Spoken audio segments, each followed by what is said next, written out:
Where did he go? Right.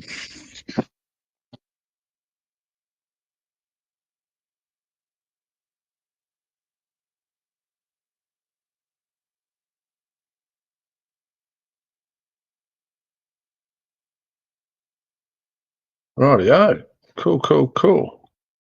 So, privacy is where it's supposed to be. That's switched on. Guest waiting in the wings. One man band with guest. Beautiful. Love it.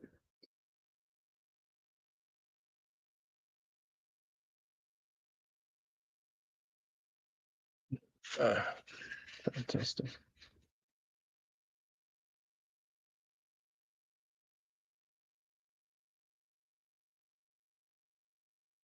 About a minute till kickoff.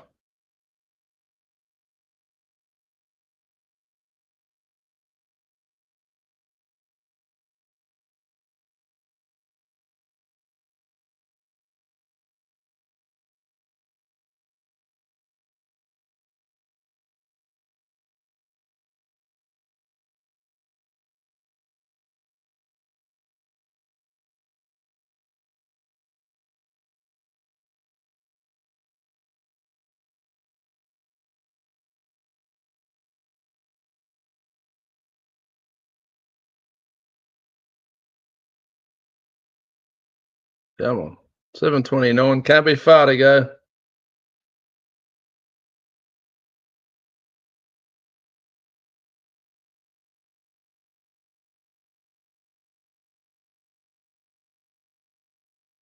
And it's 7:30 Thursday night. That means it's time for Dean and Irv Spin Doctors. And as you'll notice, we're not in the usual studio, and I'm missing one of the doctors. So you're stuck with me for this evening. I'll be flying solo this evening. Councillor Anthony Irvine is at a musical gig locally supporting one here in Temora, which I'm guessing that's something that councillors probably should be doing a little bit of. So we won't have to have Councillor Irvine's usual introduction and disclaimer. We can have mine. I answer to nobody. I am owned by nobody. My name is Dean McRae, and I've been very politically active over the years. I have some people who think I'm fantastic, and some who would rather I didn't exist. Either or, I lose no sleep over those sort of things. I do think there's a lot of things in this country that federal, among other things.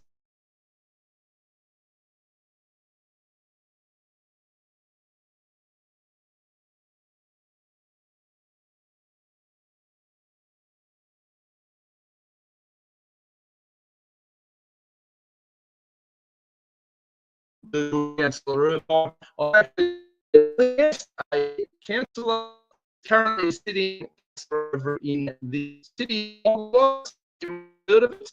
Small town near Birmingham. But I do have who's not in Wagga is also running as a candidate upcoming federal election. And I just sort of started off playing a bit to everybody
Sorry, guys, are we still there? What's going on there? I'm Not here sure. now.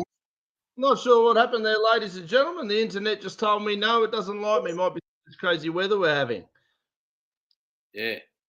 Anyway, Councillor Richard Farley, welcome aboard. Welcome to the Spin Doctors. Thank you. Excuse me, Miss Gunges. I just got back from a.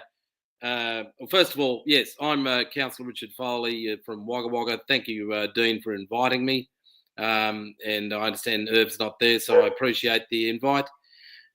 Look, it just came from a meeting, a red hot, fiery meeting, literally across the road from where I live here in the city of Wagga Wagga, where Exelio, a big solar company, is there trying to exert itself with a massive solar factory in Mangapla.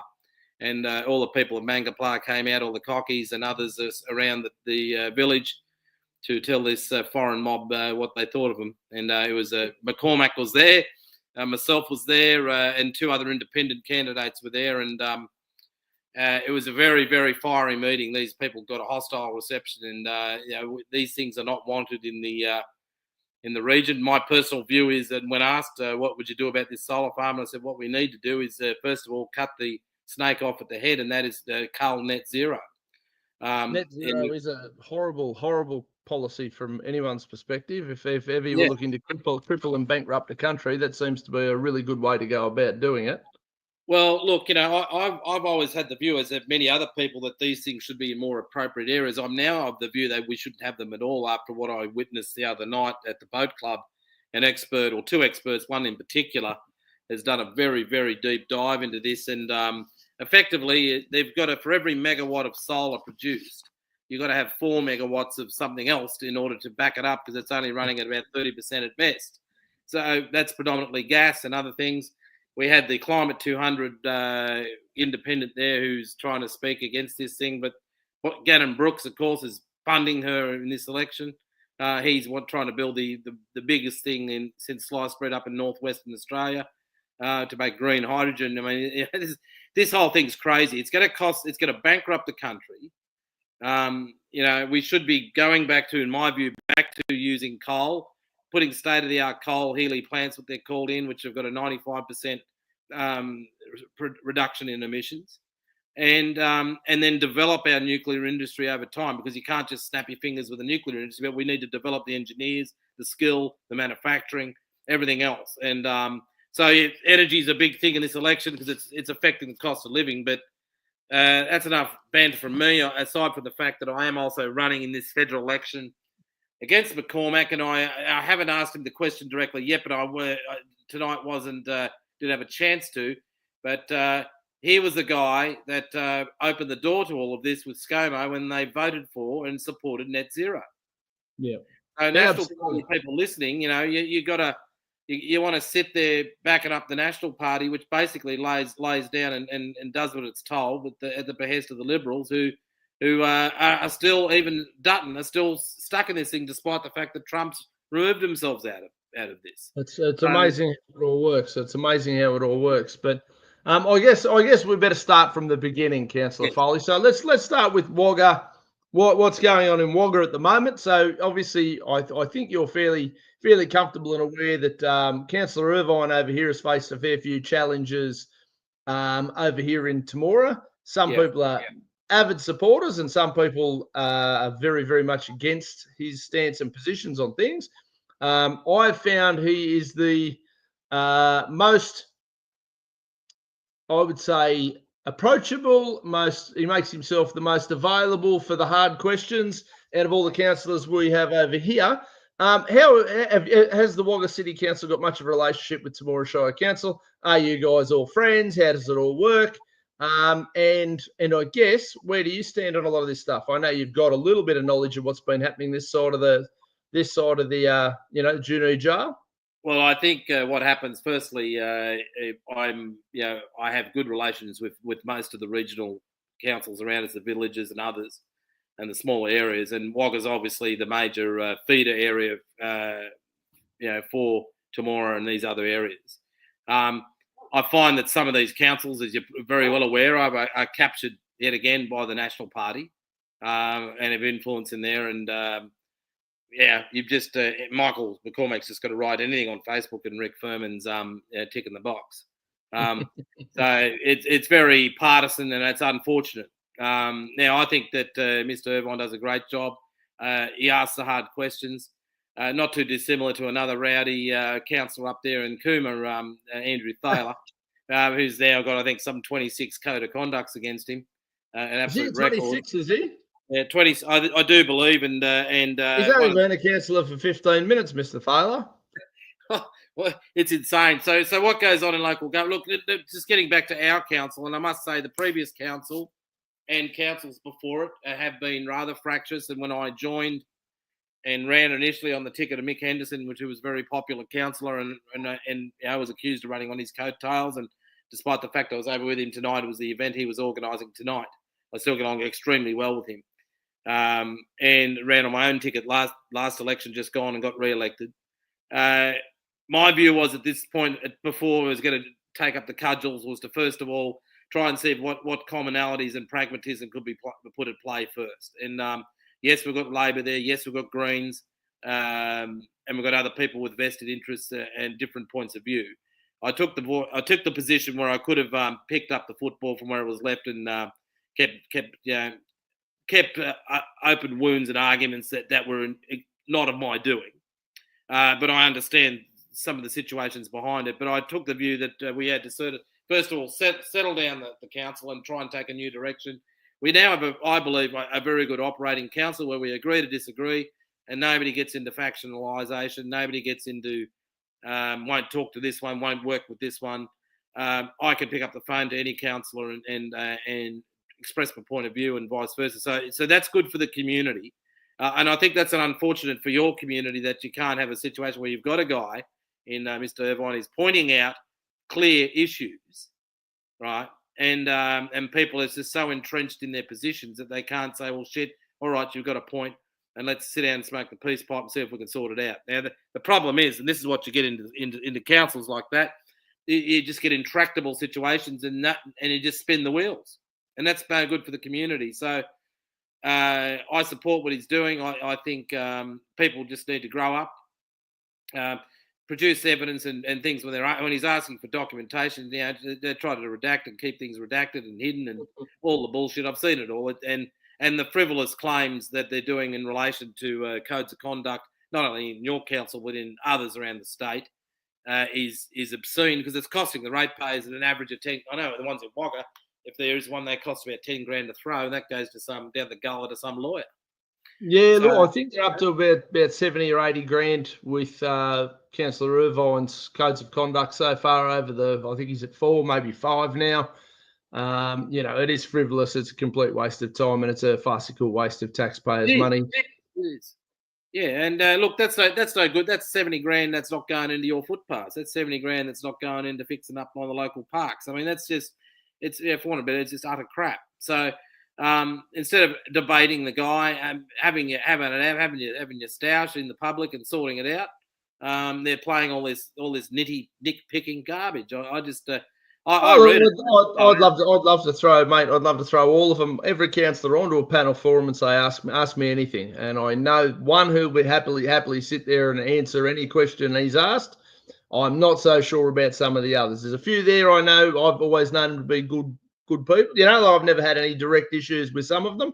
Yeah. But I also would be very interested to see whether or not one of them has put their hand up, given me a call and said, can we come in and do this sort of a platform, be it with Anthony in the room or without Anthony in the room. The platform, I've made it very clear since we were removed from the Pterodactyl FM, the little update radio station here. I've always made this little platform very available. And, look, we get anywhere across all platforms, between 300 and I think the biggest one we ever got was just before the election. And I think it was 2,500 views or something for a town with only 6,000 people in it. And the majority of this programming is localised. I tend to go off into the more international and state and federal stuff. But, Anthony keeps it very well entrenched in sort of local issues. Yeah. That's not a bad little following, really, particularly when you look at council voting numbers I and structures. think you've done very well what you're doing, and I think we need more activism like this because they can't put a lid on it. And No, I know they'd love to, but they can't. well, look, like anything, as long as you play fairly and you don't, you're not defaming someone or you're not being an absolute wanker. The reality is, if you've got issues and you want to discuss them and you're getting shoved out of the way by officialdom and bureaucracy, it's good to have another platform. So, I mean, I'm also, as you're probably aware, Dean, I know yourself, you're former candidate last election. I'm having another dip. This is my third time. I believe just getting onto the political scene through the Riverina, and with this affects Temora. And yes, Temora has a very strong connection to the National Party via its mayor and others. But the fact of the matter is, their time, I believe that's it. They've had enough of time in the sun. We really need to see people we're going to see this next parliament be extremely tight like the Gillard government was. And whatever people think of Windsor and Oakshott, and I think Bob Catter was involved in there as well when they had negotiations, they got what they wanted. And whether we like those two people or not, they got for their seats what we wanted. Now, the Riverina has been starved of progress. It's been starved of any real infrastructure spending. I mean, notwithstanding what goes on around the rest of the city of Wagga is 30 years behind the times in infrastructure. We've now got major problems with this inland rail situation, the Gobba Bridge, the need for a bypass, the hospital that's very good and nice but still not fit for purpose. We've got real problems. We've had a member here who's very eloquent, speaks very well off the cuff, looks great, very well tailored, sharp and all that type of stuff, but no substance, and it's bloody hopeless. And it's just a lay down misère to be pushed around in Canberra. So, I believe Riverina can be one of the seats that it's going to hold the balance of power in the next government if the people want to exercise that will. And I say, vote for people like myself. One of the other independents is a good one, James Gooden. But be very careful to look into what's behind them, what's behind some of the so-called independents. But put the bloody major parties last, and I'm saying put McCormack last. Even if you can't stand the Labor Party, put McCormack last, or at least put Labor last and McCormack second last. But I prefer to put him last purely because he's got to go. We've got to get change here, and otherwise this place is just going to atrophy. Yeah. So based on the federal election, which I'm certainly not putting my hand up this go round, not because I've lost the spirit of the fight or anything like that, but I've got a few little business things going on and a few little life things going on that are probably going to circumvent, time, effort, energy to put into what a campaign takes. And I know a little bit about what campaigning takes. So, yes. As always, I'll take my hat off to anybody who does lace their boots up and get out there and run. Who's announced so far, mate? Look, I know the year we had a few announced. We had a few didn't get over the line come time to have registrations and nominations, disappointingly. Who's put their hand up publicly so far and said that they're going to run? Okay, so we've got the majors. We've got McCormack, we've got Labor, we've got Greens, we've got myself for the Australian Citizens Party, we've got James Gooden, Independent, we've got Jenny Rolfe, Climate 200, Independent. We've got this other fellow who's a councillor. I forgot his name. I know his first name's Grant, who's recently announced from Tumut. And we have Barbara Baitke, I think her name is. I don't know very well. That's another one. And Family First. There's 9. Now, you're going to get Palmer probably going to drop someone in, and you're going to get One Nation going to try and drop someone in, and probably Christians. So you could end up with 12 or more candidates in this election. I know the Libertarians are talking about a potential candidate, and they've redesigned the electorate as well, which sort of, I guess, changes the structure of things a little bit. So there's a few new towns that sort of, I guess, get a vote with us that previously didn't. Correct. So you've got the boundary change, Dean. So look, McCormack had to have a swing of 18.6% against him last election in order to remove him, right? That got whittled down to 9.5, I think it is now. So effectively 10% swing last election, the biggest swing against any National Party MP in the country. Now, that's with the safe area of Parks and Forbes in there. With that safe area is out. They've got Crookwell, Yass, which has got Murray Bateman, which has got bureaucrats that go backwards and forwards to Canberra. Some of them are Labor, some of them are swinging voters. Labor's vote, despite the unpopularity of this goose of a PM, it's going to probably go up a little because you've got the bureaucrats and the Canberra contingent that's going backwards and forwards to Yass and so on from Canberra. You've got the swinging contingent, which will go vote minors and independents. So I believe that there is no shadow of a doubt that that the 10% that was there before will certainly be there again, if not more. Now, if it repeats what happened last time, it's going to go to preferences regardless. I believe with 12 candidates or more, it will certainly go to preferences. And this is where the fun starts. So then you've got to look at people very carefully. And I say to people, very, very, very carefully, look at what someone's policies are. Don't just look at it because they've got local policies. Now, I have the ability to act as an independent inside the party structure. I have Robert Barwick and co in Melbourne have given me complete and utter autonomy to. Well, in a minute, we'll get into this party that you're now a member of, and we'll go through a little bit of your previous history. But talking about preferences and picking candidates, so I mean, before every election, I tend to put out a few, tips and tricks, and I always publish who I'm voting for. And I usually base it on whether I know the person or not, or whether I've had a conversation with the person. And if I don't know the person or not, I'll then default to whether I know good people in that party who I'll reach out to. And that's sort of roughly how I build my election and voting structure. And I usually leave that out there so that the people, I guess, who there are certain elements who sort of look to me and go, well, I don't know who any of these people are. What do you reckon? I always make that public for people because, one, I'm not scared to make my, who I put where public, and I'm usually happy enough to justify it based on whatever. So I'll be doing that again this federal election, certainly locally. And look, my allegiance is fairly easy to explain. I'm a libertarian by heart, so there's a libertarian candidate that's going to be very close to the top of the totem. I've had conversations really positively with James Gooden and obviously yourself. I would suspect that that'll be somewhere near my top three in some order. And then I'll work my way down whoever the hell's left and what sort of combination of, what sort of combination of order I'll be putting people in sort of to the lower end.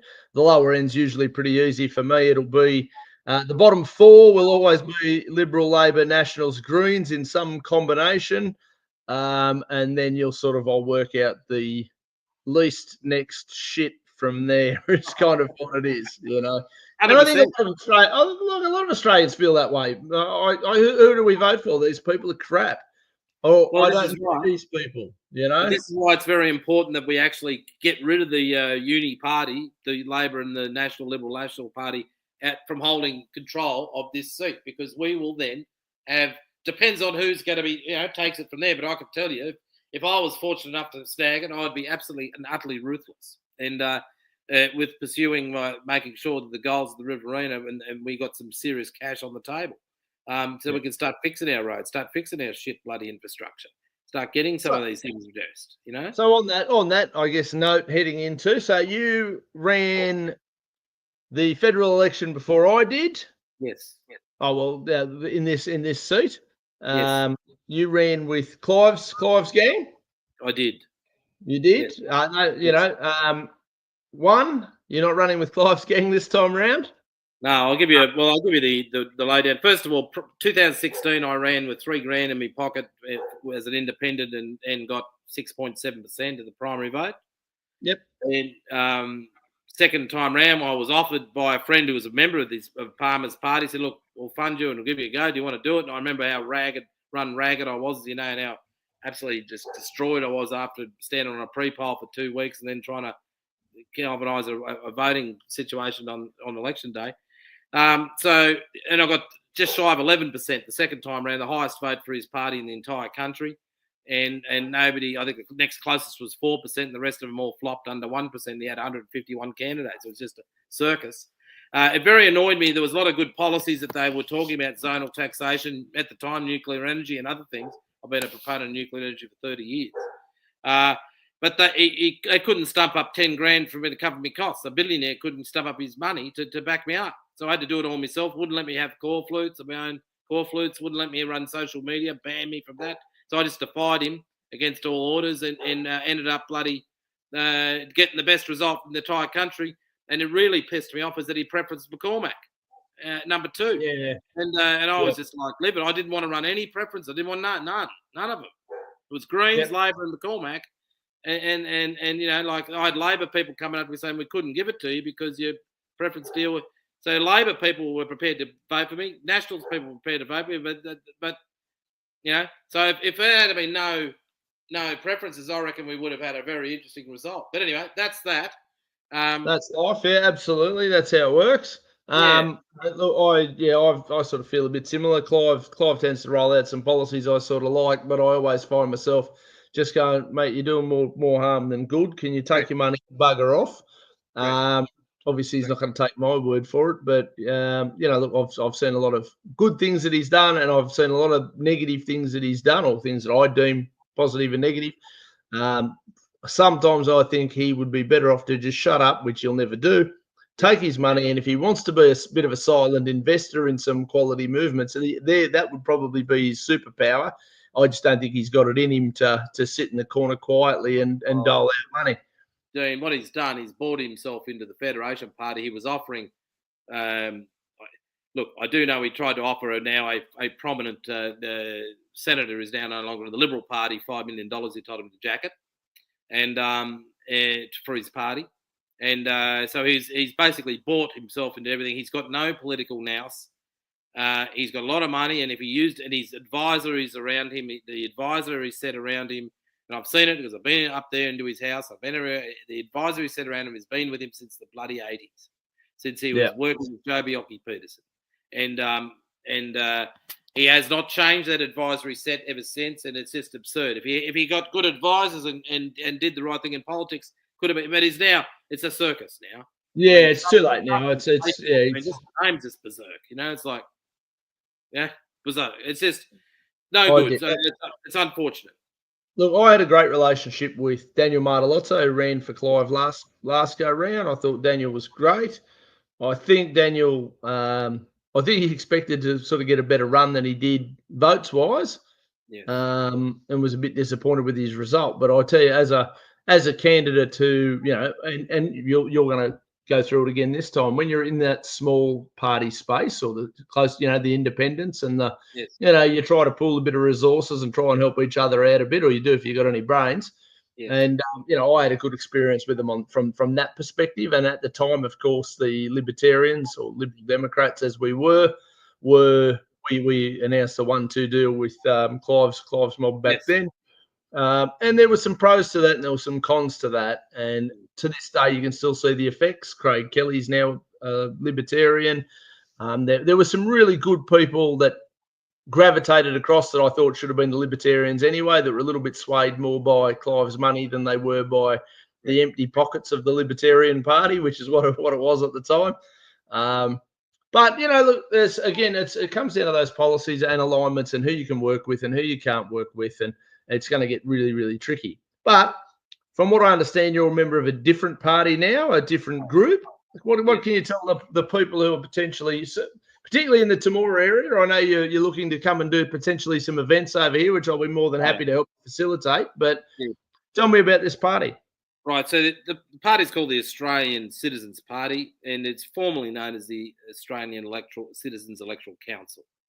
Now, it's had a very long history of over 30 years in Australia as a registered political party. Very strong on research, like a think tank.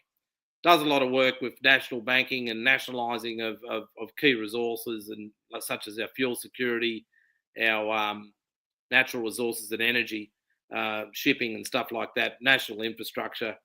Yeah, if anything, they're almost a carbon copy blueprint of the old Ben Chifley style of Labor, which when the Labor Party actually had some decency before it turned into absolute garbage that it is today, and a sellout of workers. So I've had a long association with these guys. I've never been officially a member, but I've known Robbie Barwick for a lot of years, and he's they do a great show called the Citizens Report on YouTube, which comes out every week.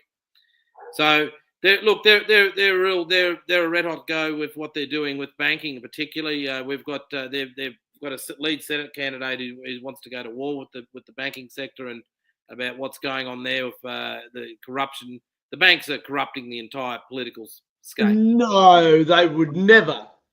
So these guys are not. They are actually quite. They blew the whistle on the bail-in laws when they got that through. All these bail-in laws where they going to be able to steal people's money at the next GFC. When we have one, it's inevitable we're going to have something.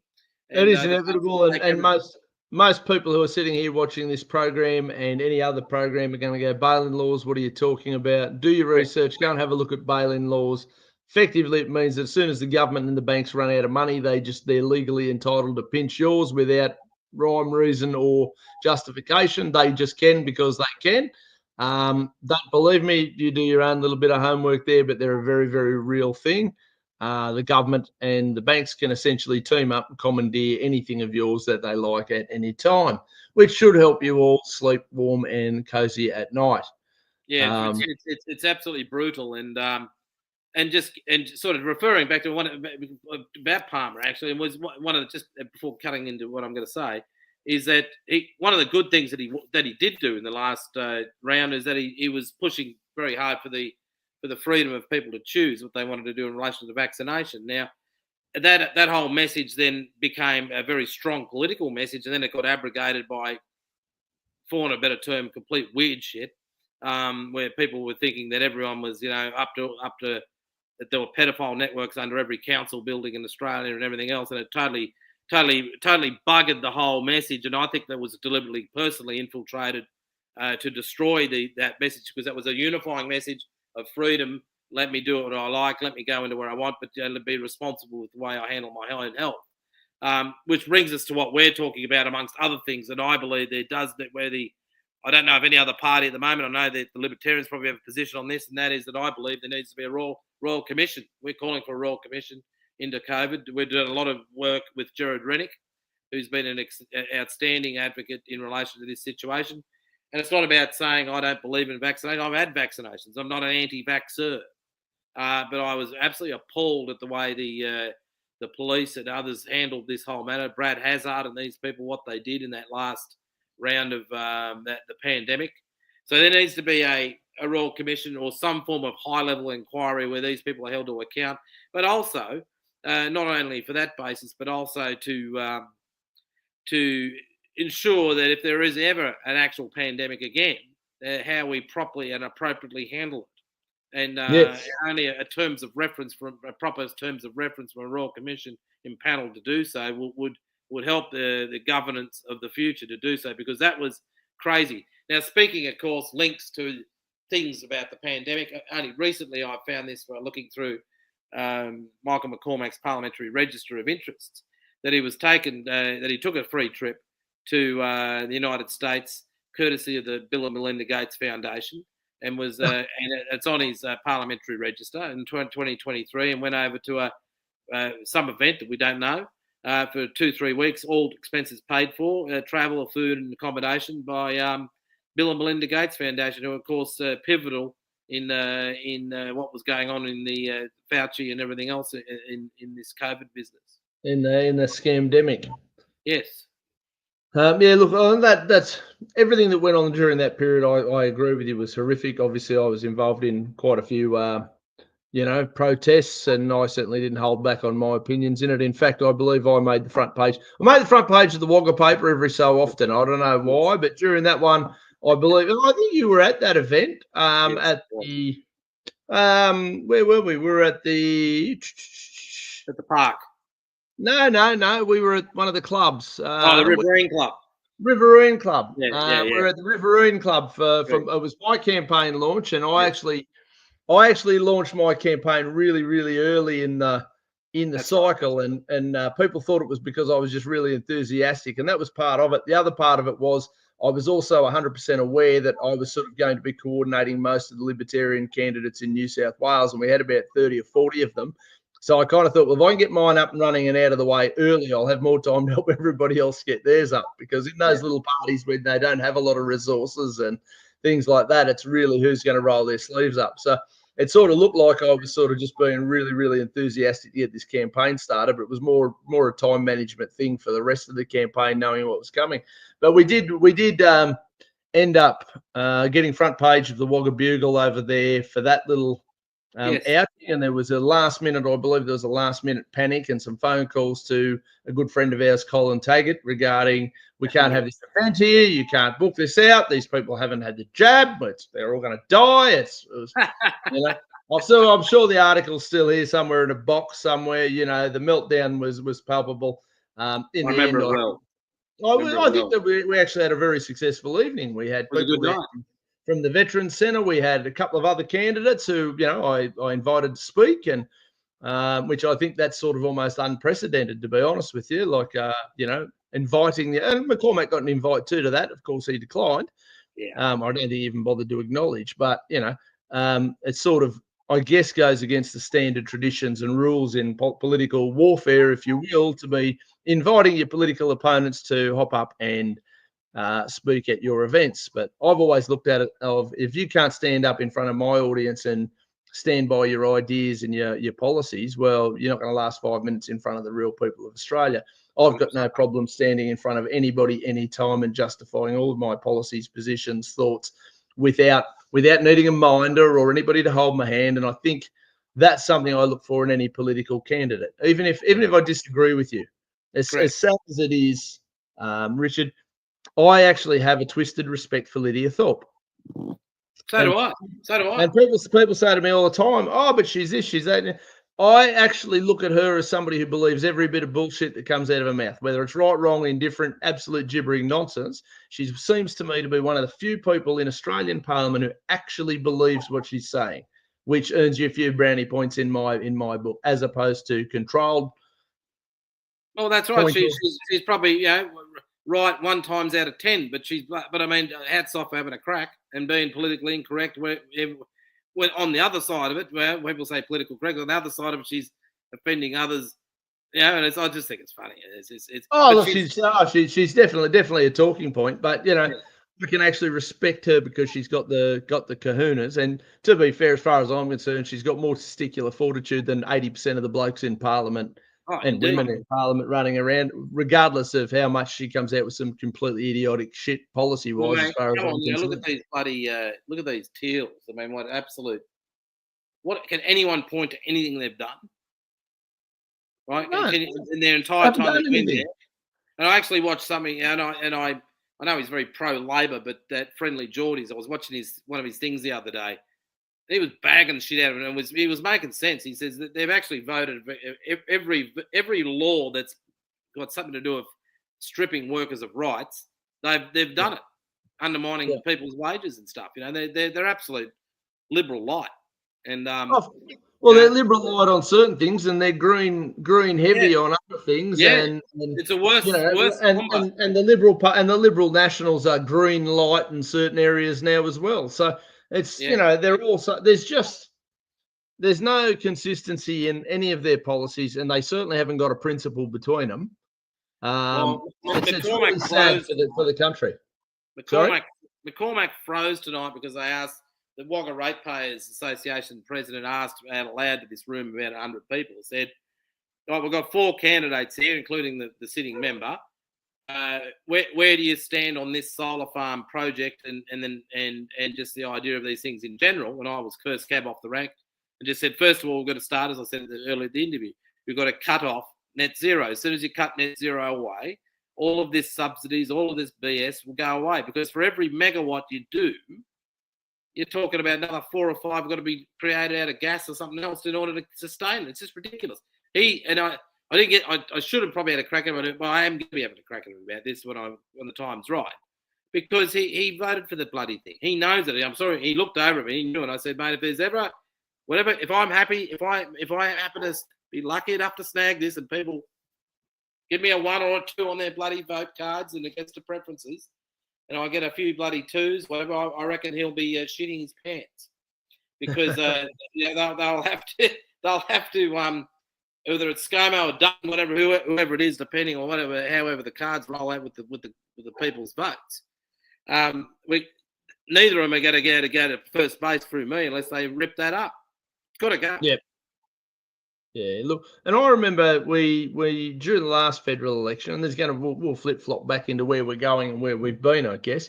Yes. There was a Farmers Federation of New South Wales event over there. Is it the Carriage House Motel? I think. Yes. And we're actually, and we had a gentleman, a fairly unruly older gentleman. I liked his style. He was pretty good.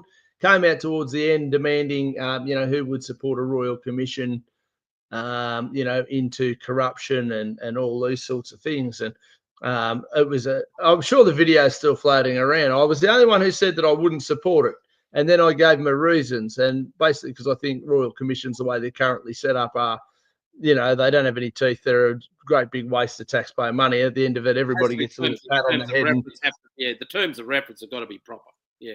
Absolutely. Without somebody defining it, I'm not going to just support something because it was a good idea. But every other candidate went, yes, yes, yes. And Michael was last, and you could see he desperately wanted to say no, but he's not Dean, so he can't say what he actually thinks. So, yeah, I'll support it. I'll support a royal commission. You know who that was, don't you? That was my old man. I had a bit of a hunch that it was your old man, but I wasn't sure. Somebody said, "Isn't that Foley's old man?" Yeah. It's Kevin. Buddy, that was your old man.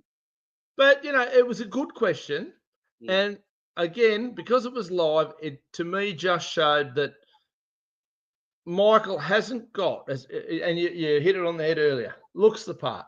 Absolutely. If I had $1 for everyone who said to me, well, you don't dress like a politician and you don't talk like one, and good. But he does. He looks the part. If you wanted a cookie cutout politician, somebody that's going to come out of a cereal packet and be rolled out and look the part and say the talking points, you've got Michael. But I haven't seen him pick an appropriate fight on behalf of the principles that his party espouses, and for what's supposed to be a traditional conservative party of regional people. I haven't seen him put the genuine gloves on yet, and stand up for anything that's matters. He'll come out on occasion with a little sound bite against, I don't really like that, or if he can get away, it's no different to being in a room with 10 candidates and the best you can come up with was, I'm really being put on the spot here and they're all going to call me corrupt if I don't say that I'll support a royal commission. Was the only reason he said yes to it. Yeah. I've just never seen anything out of the bloke. And I don't hate the guy. I mean, all these political types. I actually look as a guy. I like him. I get along well with him. But I don't have any time for him as a politician. I just think he's a failure. And look, we've had 14 years of this. We can't have it anymore. We've got to. He made a big fella of himself crossing the floor for the Murray-Darling Basin when it was already a lay down misère that it was going to pass. He should have been making. Abbott and him went out to Griffith, and they made a big noise to the people of Griffith, where I come from, and sold a false hope to the people of Griffith. And you can see what the people of Griffith have done in the state level. They've got Helen Dalton there, and I think Susan Lay's going to be out. And so if she can go, and if McCormack goes, these two seats will end up being absolute kingmaker seats to determine what's going to happen. Absolute power players on a national level. Yes, the people of these electorates actually have quite a lot of sway and quite a lot of swing going forward with this, and that's what they've got to look at way more so than when you ran and when I ran 2 times previously. This is now extremely close. Both leaders are complete idiots. Nobody likes them. Okay, and they nobody really. When I speak to everyone, mate, I speak to particularly Wagga in this area, in your area. It's a predominantly conservative area. People don't have any time for either of them. They got no vision. They got no one standing up and saying, "What am I going to do?" It's a complete race to the bottom. Dutton's useless. Albo, and here's the funny part you would have experienced the minute you say Dutton's useless. So you support Albo? No, I think Albo's a dunce as well. Yes. Or you go, Albo's useless. You Libs are all the same. It's like, no, the Libs hate me. Yes. The Libs hate me, and I have no love for the Liberal Party because they have been a complete failure. They do not do what it says on the box. If they did, I wouldn't be anywhere near the political space. I'd go back to running my businesses and spending time with my kid. I'm here because none of you pricks do what you're supposed to do for the country. And as far as I'm concerned, you've sold us all out multiple times.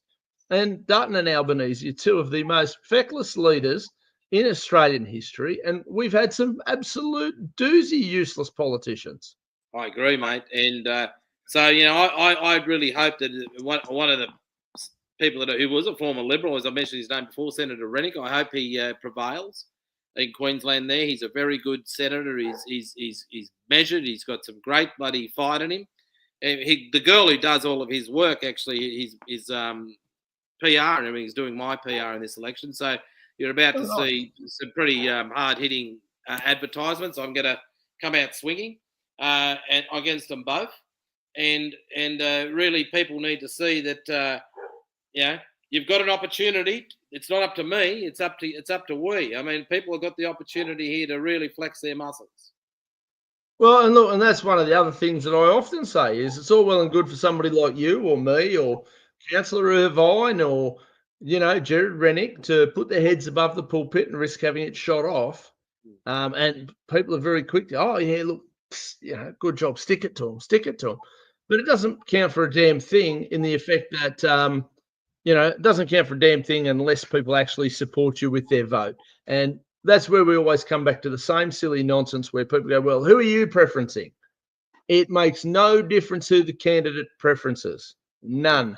Now, Topher Field's video on the marbles, I think everybody should be watching it, and I'll be advertising that like crazy over the next few months. Yeah, please do. You control your preferences. If you think the parties control your preferences, you're still sitting, what was it, 30 years ago that happened?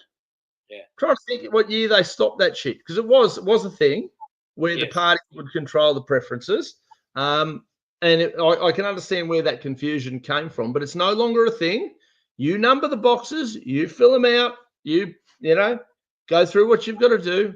What I might even do is pin the Topher Field marbles, and all it does is just explains how preferences actually work, because we know most people don't. It's a brilliant situation. Everyone should watch it. I've been sharing it. I'm actually looking at. I've sent away an email to him, and he hasn't responded. Unfortunately, I'm going to try and get into it again. Who's that, Topher? Yeah. Yeah, you can I can try and put you in contact if you like. I've had a bit to do with him over because I'd like to see a condensed cartoon version done for people who are, let's face it, the mind atrophies after bloody 2 minutes. No one can concentrate beyond 30 seconds these days. You need to get to the core issue of how and why you do it and why it's important, because as you know, and when you see when it works, it's brilliant, because it basically means that the spillover effect from others that are a little bit before you, but then get worked out of the way. That's why this election, I'm absolutely positive it's going to go to preferences. The first time the Cedar referendum have gone to preferences in decades, right? Yeah. Now, if it goes to preferences and the people, and if at least 1 out of every 3 does this, game over Labor, game over Nationals. That's it. Yeah. And that's not a bad thing. That's a positive thing. I know there's going to be some old farmers that are going to be a little bit scared and go, but hang on, Labor will get in. And I had people say that to me last time. Look, I'll put you number 2 behind McCormack because I can't have Labor get in. I'm going, you don't understand how the political system works, do you? I had a guy, listen to this, sorry to interrupt you. I had a guy, I forgot his name, actually, I got it written down there, very big, hulking fellow from the Wimmera who was at this renewable energy matter that was held at the boat club. There are these experts talking about just what an absolute disgrace this whole situation is. He's a very prominent member of the National Party in Victoria, and he basically put it to the conference that the National Party should leave the coalition and stand on its own 2 feet. They hold their seats anyway as a party generally. But if they actually had some kahunas, they'd probably win a few more. They could form government with either side of politics and keep the Greens out. Now, that's and he was held down by these blokes, and he said to me, "There's nothing wrong with a good Labor person who's a traditional blue collar Labor person. They're no different from a farming community. They're just so hard to find now, though. That's part of the problem. In the political space, they are. That's right, because in the political space, they're all union hacks from the top, not the union rank and file. They're all the union hacks from the top and professional dickheads, right? And this is the problem, and they've sold out the working class. And this has been going on since Hawke. I mean, I put up something the other day. No child will live in poverty by 1990. Well, with a headline of a kid dying in a tent in Brisbane a couple of months ago, right? So, they're a sellout. We know they're a sellout, but I would love to see either of them having a political gun put to their head to actually do things that they do not want to do.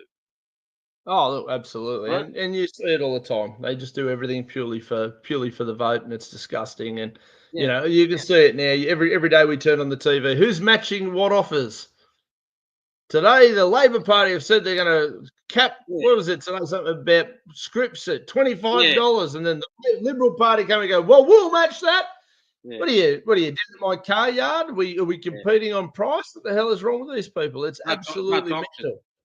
Dutch Yeah, auction yeah, was good as mine, it's absolutely ridiculous. Now, Simon here has made the comment that Liberals haven't been an effective government since the Howard government. I've stated on this program and many other programs I've been involved in, Simon, and everybody listening, as much as I detest John Howard's gun laws, he is a gun-grabbing little communist bastard.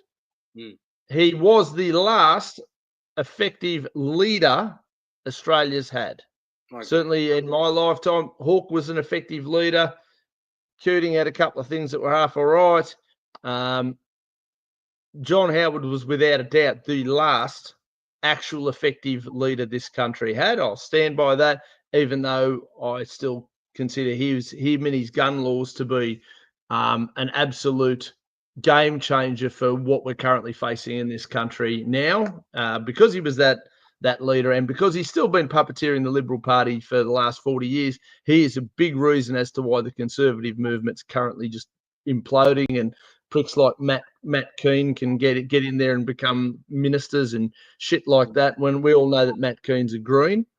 The reason of that is because Howard sold his soul, and he was quite happy, although being an effective leader, he sold us all out. And I actually do consider him one of the most serious negative leaders that Australia's ever had, sadly. Yeah, well, I mean, talking about Matt Keane, it was mentioned there the other night about how he sold this whole situation out with the renewable energy massively in this country. It's it's got to quadruple what AUKUS has been shelled out. You mightn't believe me, but when I saw these numbers the other night, it's going to make AUKUS look like nothing. Crazy. It's crazy, isn't it? It really is crazy just how these things are. It's quite embarrassing. Left wing, right wing, same bird. That's exactly how I see it these days. It really, in my opinion, is an us versus them thing. It's no longer right versus left. It's them, as in the elites, the politicians, the bureaucracy, and the rest of us are just sort of designed to toe the line and do as we're told. And that sort of happens at every level of government all the way up. It's a pretty scary time when you look at just how much power over everybody these people have. 100%. Mate, so all right. Well, what I was going to say is, are you planning on coming over to Temora at any stage? And I mean, this isn't only a Temora program, but obviously there are some heavy Temora themes here every week. Are we going to get a Richard Foley tour of duty over here? Are we going to have some events, some forums, things of that nature? Well, I hope that the people of Temora do get another candidates forum happening. And I do intend on getting over there. There's a couple of members of our party in Temora, and they're pretty keen to actually get involved. So I'd like to get out there and meet people and go and speak to people over there. Obviously, I'm going to go to Young. I'm going to go to Crookle and Yass. I'm going to go back to Yass again. I was there last weekend. And the people of Yass, of course, they've got a massive solar project they're opposing there at the moment. And so that I need to speak to them on that basis. So Tumut, Tumba, it's the seat, Dean is trying to get around. It's massive. Massive seat. Yeah. I'm a small business operator and welded to my business. So I need a month off, and I've got at least some political donations coming my way, which will enable me to take a month off. That'll pay the rent and keep the monkey off me back for a month, so I can go hard on that. I've got about 600 core flutes to put around the Riverina, and I've got a major social media campaign going to take, because there's only, even by touring, I've only got so many people I can meet. So they're going to be able to see a lot of videos and policies I have actually written. I have policies which I'll be putting forward on my website, but also what is termed as Foley's 5 demands. So if I happen to win the seat, there'll be 5 demands, and they will come out. But I've already indicated what one of them is already, and that's the chopping block for net zero, and also the removal of the. But this would obviously is very hard for a government to do because it's got to require the Senate as well. So it depends on what happens there. But an undertaking that the government will remove or repeal the laws that are that are prohibiting nuclear energy in this country. And I think we need an equal playing field for all energy. There should be no subsidies for any of them. And we need the investment. So we need the investment community to come forward, and from that point. And in any event, as I keep telling people, I had this nuclear expert when we defeated the Greens who tried to bring this no nuclear for Riverina thing up last year. It's actually ironically one of the biggest socialist programs on earth is nuclear energy because it's government owned and they're the highest paying union jobs on the planet. But it produces clean green energy. Now, it's amazing. These greenies, I mean, you've got bloody Canada, parts of European greens, they're all embraced nuclear. I've been getting attacked by good friends of mine who are anti-nuke because they just think you're making a bomb and they're thinking about the old technology. They don't understand how far advanced it's become. Yeah, there's been a lot of changes, mate. Before we wrap up, because it's a short night. It's Thursday night. I was going to bring up. This is sort of not so much a direct one for you, but I know you've been fairly supportive of veterans and things like that. Yes. Over the years, as have I. And I'm going to just put out there that a local Temora gentleman, Phil Beachies, oh, yes. just you and I know you know Phil. That's why I thought I'd do it while you were on here. Yes. So Phil has just been awarded, presented. Well, no, I'm not sure where he's completely up with his medals. I know there's still a little bit of stuff going on there, and I've been lending him a little bit of a hand. But 50 years of service and membership of the RSL in Cootamundra. Yeah, so it's quite a milestone for an ex-serviceman to sort of, 50 years. I know that's quite an achievement. I didn't get to go to the ceremony and what have you, but the work Phil does for the local blokes here, veteran-wise, and vice versa. There's a really good little support network over here, which I've watched developing, and I think it's a real positive. So to see Phil get his 50 years, I think that's a massive achievement, which I think is great. How is he going? Because I have not spoken to Phil for some time. Now, he reached out to me when I first ran in 2016. Now, his issue was that I think they're still fighting it, and they're getting ignored by this national service matter. And McCormack particularly just won't listen to it. I mean, McCormack beats the drum about his militarism and stuff about how on the side of the troops he is, but he just ignores him on this one. I've tried to do anything I can at a level. Now you just hit brick walls on this, and I just don't know why. It seems quite extraordinary. But I mean, he's a fine fellow, and he lives over there, if I recall rightly, over near the aerodrome over there. Yeah, that's where he's at. And, he's a good patriotic Aussie who served his country and is hoping to get some of the recognition that he feels like he's earned, as most of our veterans do and should. Yes. That's where that one's up to. So look, I did promise him when he told me about it that I'd mention it on the show. So that happened last week. He went over and got his 50-year commemoration, which I think that's a really big one. I think that's a significant thing for anybody. Yeah, I reckon so. And I've seen a lot of good stuff coming out of the Pro Patria Centre over there in Wagga. I've been a little not as active as I was. Just again, business and life gets a little bit in the way, but I've seen some really positive developments over there. And Jason Frost has been getting some really good results. So I'll get Jason in for the show at some stage. I'm thinking next week I might see if James Gooden or any of the other candidates that are coming forward, willing, able, and brave enough that want to come on and have a bit of a chat.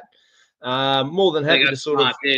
get James on and get some of the others on. Get the Greenie on if they'll get on. Get them on. I mean, if any of them want to come on, they're more than welcome. All they have to do is give us a shout. Now, before we wrap up for the evening, where can people find Richard Foley's one? Have you got your website up yet? Facebook pages, all that sort of stuff. Yeah. Give yourself a plug here and tell people why they should vote for you in the upcoming federal election. Well, look, notwithstanding it, my policies and what I stand for, whether they're international, national, or local, are found on my website, which is www.richardforriverina.com.au, www.richardforriverina.com.au, and the Facebook page is Richard for Riverina. Now, basically, I'm not going to harp on about, vote for me, look at me in bright lights, whatever. I understand what you got with me is I call a spade a spade. I'm true blue working class. I can identify with people who've got a lot of wealth and those who are living in a tent.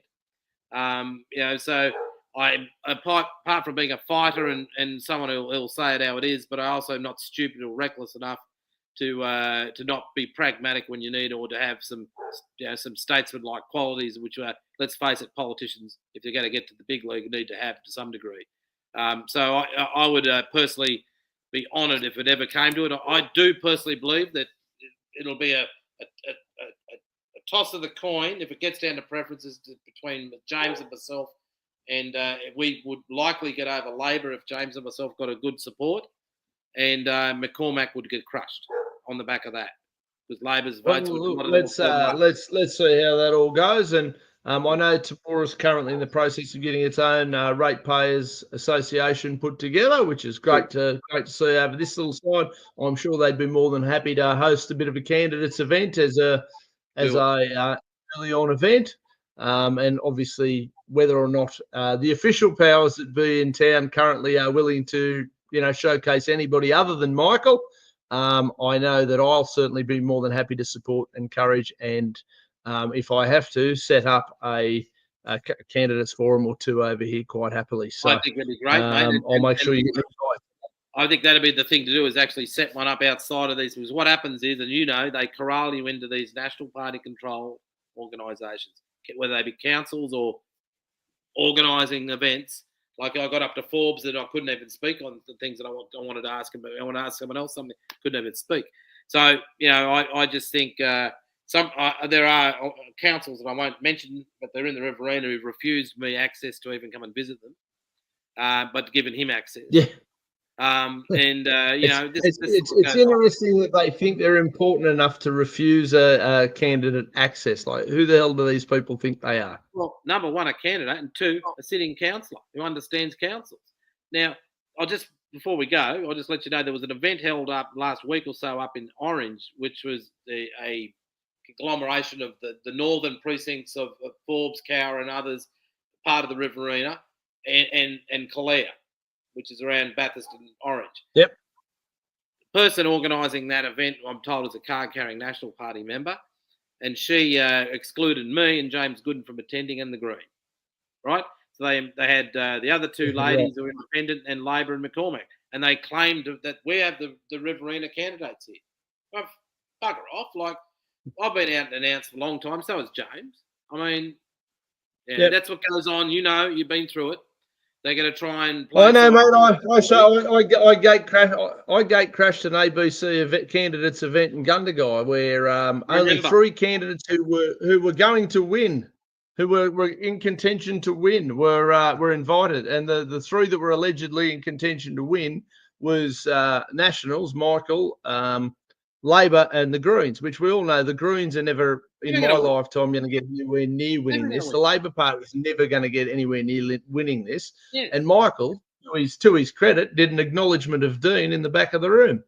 He didn't start with his acknowledgement to the country. He started with his acknowledgement to Dean standing in the back of the room, and he should be happy. I remember talking to you on the phone about that night, just how outraged I was by it. I just thought, this is the same thing here in Wagga. So. Mate, it was fast. There was probably 20 people in the crowd. I think there was Michael's wife and 2 of his kids, or one of the kids and his girlfriend, or whatever the case may be. There was the Greens' wife and boyfriend, or whatever combination of whatever awkwardness that was. I think there was one cheerleader for the Labor Party bloke. There was 2 rows of people that were all sitting there waiting for me. You know, like it was absolutely farcical. So I mean, it worked out well that I showed up because they went, shit, this bloke will show up even when he's banned. But Well, yeah, tell it you was what, ridiculous. I would actively encourage yourself and anyone else who's got some activism about them in their communities to set up meet the candidates, because I can tell you now, everyone else will go, and if it's not organised and corralled by the majors, they won't turn up. And I'm good if they don't want to turn up, much to their chagrin. So Oh, we'll see what absolutely, and obviously I'll live stream the son of a bitch to as many platforms as I can. 100%. And any candidate that's not brave enough to be live streamed and can't stand for their policies and principles, there's no business being in the joint anyway, as far as I'm concerned. 100%, mate. Councillor Foley, hopefully soon, perhaps hopefully soon to be a member of Parliament. Who knows? We'll find out soon enough. It's been a pleasure. Thank you for coming in and being a Nerve Spin Doctors on a Thursday night. Thank you very much, and say good day to Herb for me. And I really do appreciate you sticking your neck out and doing what you do, and keep fighting, mate. You're a good fella. Don't tell anyone that, you'll ruin my reputation. Have a great night, Councillor Foley, and we'll talk again soon, my friend. Thanks, mate. Cheers. Righto, ladies and gentlemen, so that just about wraps up Dean and Herb Spin Doctors for the evening. A little bit of a different one there. I think we might do a little bit more of this going into the federal election, of course. I'll have my usual co-host back next week, which will be fantastic. I hope you've all had a great time. As always, thank you for tuning in. Do the like, subscribe, share, all that sort of malarkey thing. Anyone who's brave enough to do so should do. And I'll see you all next Thursday night.